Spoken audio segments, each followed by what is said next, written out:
Hello everyone, it's Annie and I'm here today with my June 2023 wrap up. I read 16 books in June with an average rating of 4.125, so not too bad. I do have some very interesting books to talk about in this video, so as always I'll start with my lowest rated, and then at the end of the video I will be talking about my favorite book that I read in June. So stay tuned for that and let's get started. So the first book I'm going to be talking about is Emma Mieko Kandan's The Archive Undying. So I actually DNF'd this. I got pretty far into it, like 60-70% of the way through. And I was listening to it. I got an advanced listening copy on NetGalley, and I just realized that I had no idea what was going on for the whole entire book. And I did not really care what was going on because I was not made to care about the characters at all, even the main character. The concept was super interesting and something that I really wanted to love because I love books about giant mechas that especially have this religious spin to them like it does in this book, and it's queer, so this was a recipe for a book that I should have adored and I just didn't. I couldn't even tell you what the book was about because I have no idea. I listened to so much of it and I still don't know what it was about. And I think that is a very common issue that people have with this book. So cool concept, but I couldn't get into it, so unfortunately I had to DNF it. Okay, so the first 3-star book is You Are Not Supposed to Die Tonight by Caitlin Bayron, and I think this book was fun. I think I got out of it what I wanted from it, so I'm not going to say I'm disappointed by it. I really loved Caitlin Bayron's This Poison Heart, which is the YA duology. It was a fantasy duology, and I really loved that. I gave that 5 stars. This is a horror book about a girl who works at a fake summer camp where people pay basically to be part of this slasher film. Because there was a film based on this summer camp. It's called Camp Slaughter, and then this crazy axe murderer goes and runs after these people, and it's fake, but honestly I would go to that. But so the main character works at this fake summer camp, this fake kind of haunted house-esque summer camp, and that part of the story was really, really interesting and very intriguing.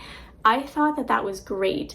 However, then there's this twist, and it takes a really weird turn that I think could be a really cool idea for a book, but it just wasn't I did not expect it. There's this cult involved, and there's this supernatural kind of thing, which is not what I expected. I expected this to be an homage to slasher films, which is very kind of in vogue right now with Stephen Graham Jones and things like that. That's kind of very in vogue, and I feel like that would have been a little bit more successful than the weird supernatural culty twist at the end. I did love the Sapphic romance, and I do like the actual ending of it.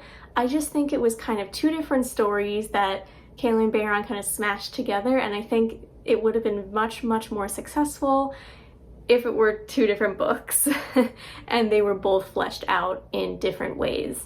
So yeah, I think this was a fun read. It was a really quick read too. It's very short. I think it's under 300 pages. It's very short, very fun, and it was just a nice little horror palette cleanser.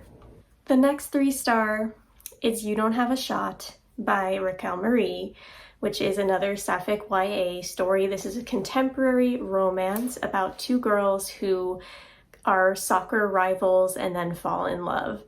And I loved Raquel Marie's debut novel, which is Ophelia After All. That was one of my favorite books last year, or whenever it came out, 2021, I can't remember. I loved that book so much. This book just didn't work for me as well. I just felt like the rivalry between the 2 girls was really overdone, and I don't know how I felt about them being together. Again, with a lot of YA contemporary romances or adult contemporary romances, the third act conflict where like everything becomes a mess before the resolution was just stupid in my opinion. It just was something that didn't need to happen. It's like, yeah, okay, so the main character said something dumb, but then obviously she doesn't believe it anymore, like it was a while ago. And then people are still mad at her for it, which just doesn't make sense to me personally, because I'm not like that. So I don't understand how people could do that and just like totally shun someone for that. But anyway, so the third act conflict did not sit right with me. And while I love sports romances, especially queer ones, like She Drives Me Crazy, that was an amazing basketball romance. And I don't know anything about basketball. I don't know anything about soccer, okay? So that's not the issue. But She Drives Me Crazy was way more successful than this. I don't know why. There was a lot of soccer in this, but it just felt boring. Like it didn't feel exciting like it does in like, let's say Haikyuu or something, where I don't really know much about volleyball, but they make it so exciting that you're into it. I don't know. This book, I mean, it was nice, it was cute, but it didn't work for me as well as I had hoped.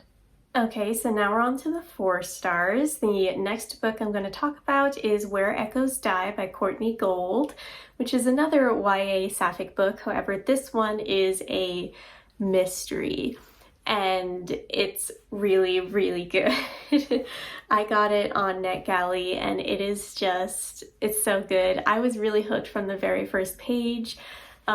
Courtney Gold just knows how to do horror. She knows how to do horror that has this really creeping dread in the story. It's so good and so suspenseful. And this story had a really different vibe than her other story, which I didn't enjoy quite as much as this one. This one is set in Arizona, and this girl and her sister, her name is Beck, go to this little tiny town in Arizona that her mother, who has since passed away, used to be obsessed with. Like her mother would go there all the time, and she was writing a story about it because she was a journalist.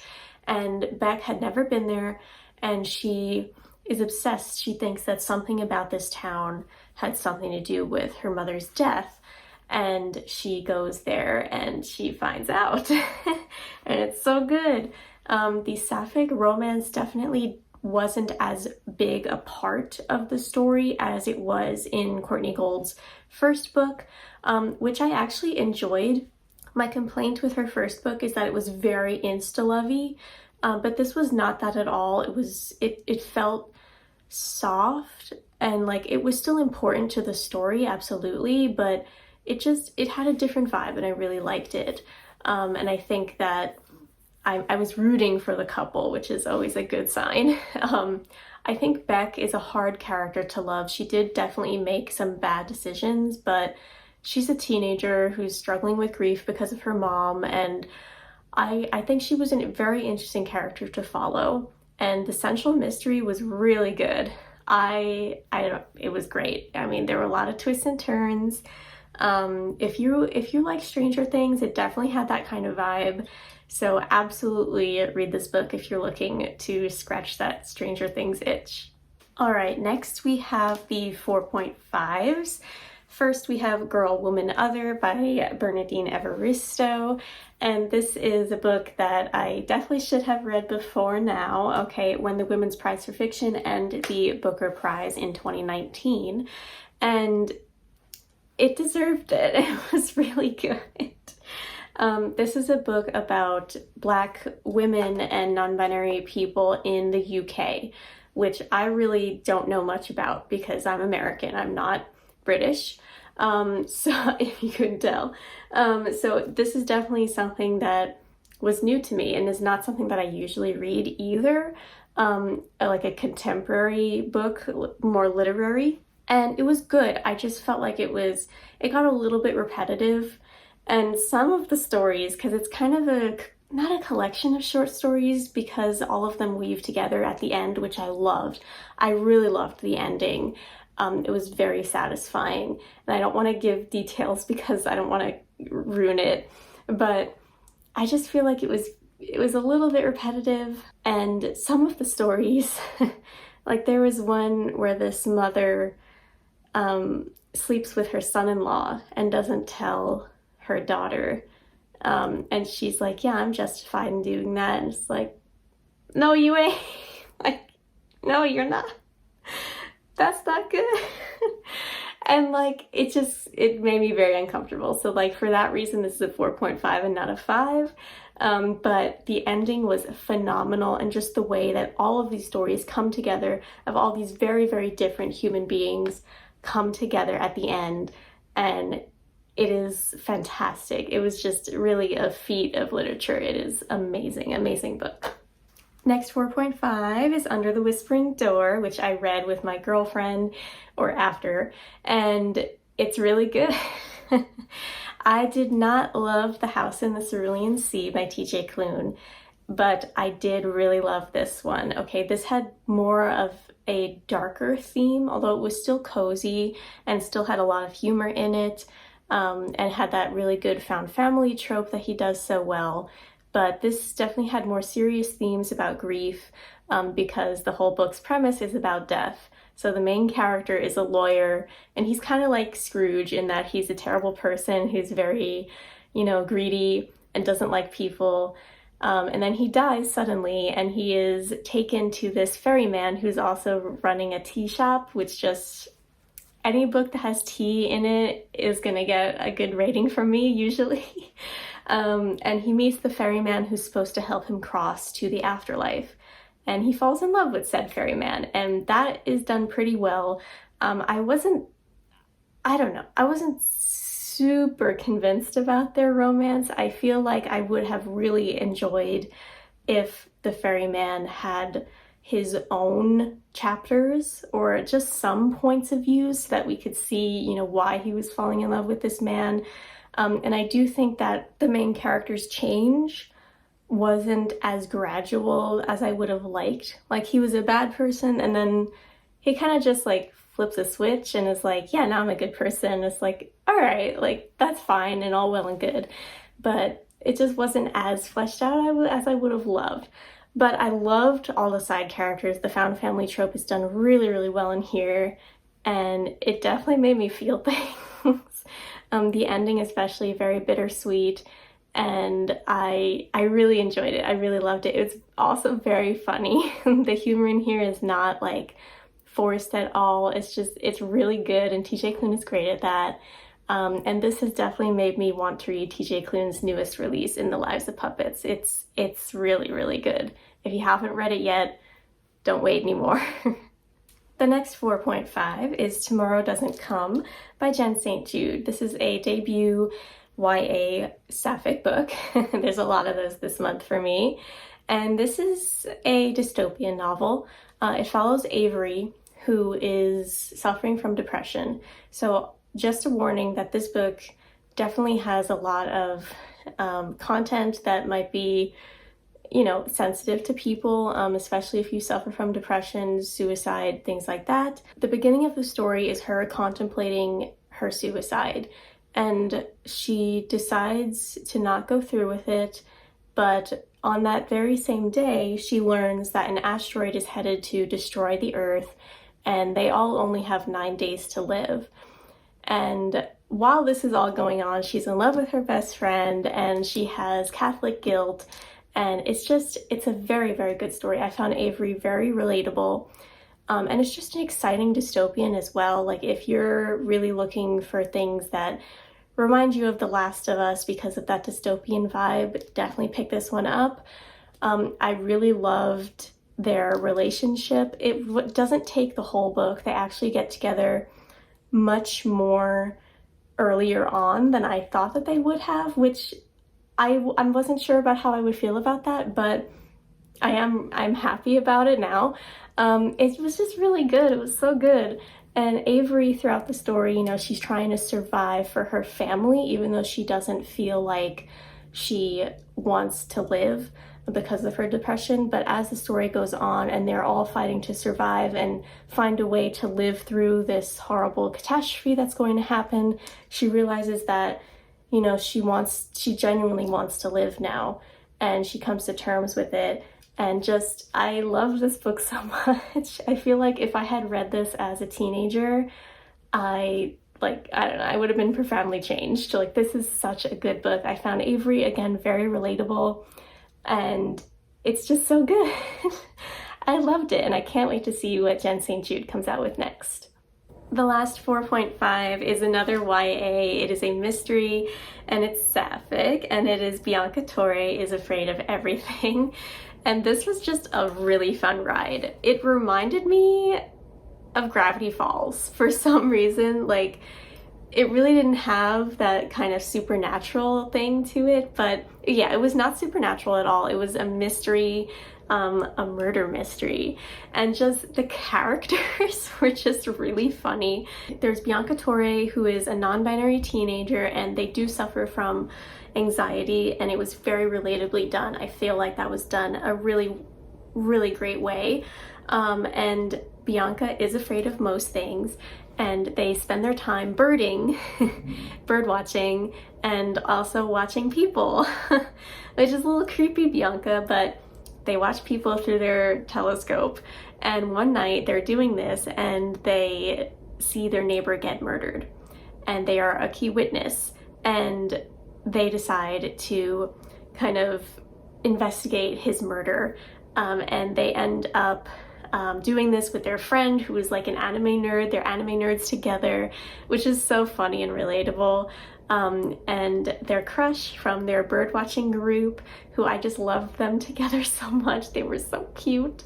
This was just really fun. There was like culty vibes in it, and like, I'm gonna be honest, the resolution of the mystery was kind of dumb. It was a little stupid, but I had fun while reading it. Okay, I loved the characters. The characters and the humor were really, really strong points. They were all really well done. There was great representation, of course, with the non-binary protagonist, the Sapphicness, and a minor trans character. And I just loved the way that Bianca was kind of finding themselves throughout the story and coming to terms with their gender identity. That was so good and really rare to see. And I thought it was really, really fun read. So I do highly recommend this. Okay, so now we're on to the 5 stars. I read the only children's book that I plan on reading, because I really don't read a lot of children's books. It's Way Skates On by Nathan Chen, which is just a really cute book about, basically it's a little bit of an autobiography about this kid who is figure skating, and he's trying to come to terms with, you know, he feels scared to go to competitions, but it's just supposed to be about having fun and doing what he loves. And I thought it was so cute. I read this on a whim at the library where I work, and I love figure skating. So when I saw that Nathan Chen had a book out, I was like, you know what, I'll just read it on my break. And I did, and it was adorable. Now we have 2 short stories, which are part of an Amazon science fiction short story thing. One of them, The Long Game, is by Ann Leckie, who, as you might know, is my favorite author of all time.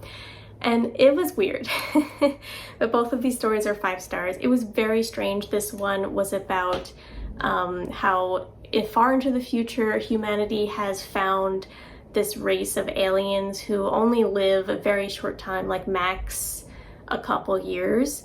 And this one alien is trying to figure out how to live longer. And that's all I'm going to say because it's a short story. I don't want to give anything away. But Ann Leckie's brain is just, there is something in her brain that's different from everyone else's, because her ability to think of alien worlds is so unsurpassed. It's just amazing. So definitely read this short story. It's like 30 pages. It's worth it. And the other short story was Just Out of Jupiter's Reach, which I love that title, which is by the illustrious Nnedi Okorafor, who is an amazing African futurism writer. And she wrote a really, really fleshed out story in just around 40-50 pages. This is about some humans who are picked to travel through the universe for, I think, 10 years. And if they do this without any contact from their family or whatever, they get paid money at the end when they come back to Earth. And it's like an experiment to see how humans would survive in the universe if we ever had to leave Earth. Very interesting concept. They all have these different flesh ships, which sounds gross, but it's kind of connected to their DNA, and these ships change depending on their feelings and everything, and it's really, really an interesting concept. And yeah, they all meet up once they're in a designated spot on one of Jupiter's moons, and things happen. That's all I'm going to say about it. But these 2 short stories were surprising to me because I don't usually read short stories like this. That are just on their own, not part of a collection, but I'm so glad I did. They were both super creative and well worth the read. Okay, next I want to talk about a trilogy, which is the Captive Prince trilogy. Okay, so I rated the first book a 2 or a 3, wasn't a huge fan, but I loved the second and the third book. So I'm putting it here, okay? I read this with my girlfriend and they were like, Annie, you need to read this. The first book, I know it has a lot of really disturbing things in it, and that is true. But you just have to get over that hump of the first book and then you'll love the second and third book. And they were right. It was amazing. The characterization is honestly some of the best that I've ever read between the 2 main characters, and just the politics in this world, the world building is great. It is a fantasy book, but there's really no fantastical elements to it. It's more like it's just a made-up world, kind of based on Greece and France-ish. It's really good, okay? The politics are so well thought out. Like, things happen in the third book that you're like, whoa, like this was foreshadowed so subtly in the first book, and I just realized it now. Like, that is a big brain play right there. That is amazing, okay? I know the first book is hard to get through, and if you hate it, you're totally justified, but there is a reason for it. I absolutely loved it. And if you watched my mid-year freakout tag, you know that I am surprised that I loved it, but I'm so glad that my girlfriend made me read this. All right, 2 more books. Now we have The Battle Drum by Sara El Arifi, which is the sequel to The Final Strife, which was an amazing African-Arab inspired fantasy. And this is just as amazing as a sequel. I did talk about it again in my mid-year freakout tag. As this is a sequel, I don't want to give too much away, but if you read the first one, you know that there are 3 main girls that this story takes place around. And this book focuses on Hassa, who is kind of overlooked a little bit in the first book. She doesn't get as much screen time or page time as the other 2, who have the central Sapphic romance, which I love and is still a big part of this book, thank God. But Hassa really shines in this book, and I just loved it. I loved this book. It was huge. It's over 500 pages, but I read it in 2 days because I just couldn't put it down. I was obsessed with it. And I was worried. I was a little bit worried because the first book, I had such high expectations for the sequel. It did not disappoint, and I cannot wait for the third one. All right, the last and my most favorite book of June is Translation State by Ann Leckie, who has not come out with a book in a very long time, and I am so happy that I love this because I had sky-high expectations for this, but it met and surpassed them, okay? Again, Ann Leckie, a master at coming up with alien worlds, and that really shines in this book.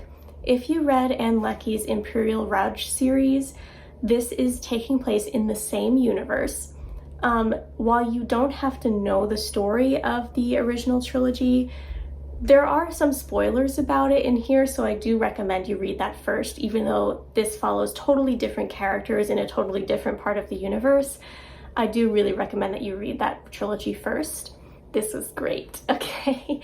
The characters that it follows, I love them. Okay, the first chapter follows Ine or Enai. The first chapter is them at their grandmother's funeral, and it immediately sucks you into the story, and they're amazing. Okay, and we have non-binary representation in here, which is so great. Thank you, Anne Leckie. Okay, it also has 2 other points of views, which in any other book could have gotten messy, but Anne Leckie does it spectacularly well. They all have incredibly different voices, and none of them are like the boring point of view where you get to it and you're like, oh, this is the one that I don't like. Like, no, all of them are super interesting. They engage you and you love them all, okay, throughout the whole book. And then at the end, they come together and it's so satisfying. I love it. So it also follows Kven, who was created to be a Prester translator, if you're familiar with the original trilogy. And Kven ends up rebelling against the Prester. Okay, so that's the story. It really follows the Prester and the translation of Prester and human culture. It's so good. There is a central mystery going on, and like at the end, there's kind of like a really tense closed door life or death situation. It's so good. I could talk about this book for much longer than I'm going to, because then this video would be super long. But just look at my smile, and just I am so happy with this. No one could have had higher expectations for this book than I did. So if it met my expectations, you know that it's good. All right, I am so happy that this was as amazing as it was. Thank you, Anne Leckie. Like, I'm so happy, and I can't wait for her next book. All right, so that is it for my June wrap-up. Thank you so much for watching. Definitely let me know in the comments what your favorite book you read in June was. I'm looking forward to hearing about it. And if you like this video, please like and subscribe to my channel for more bookish videos. I'll see you next time. Bye!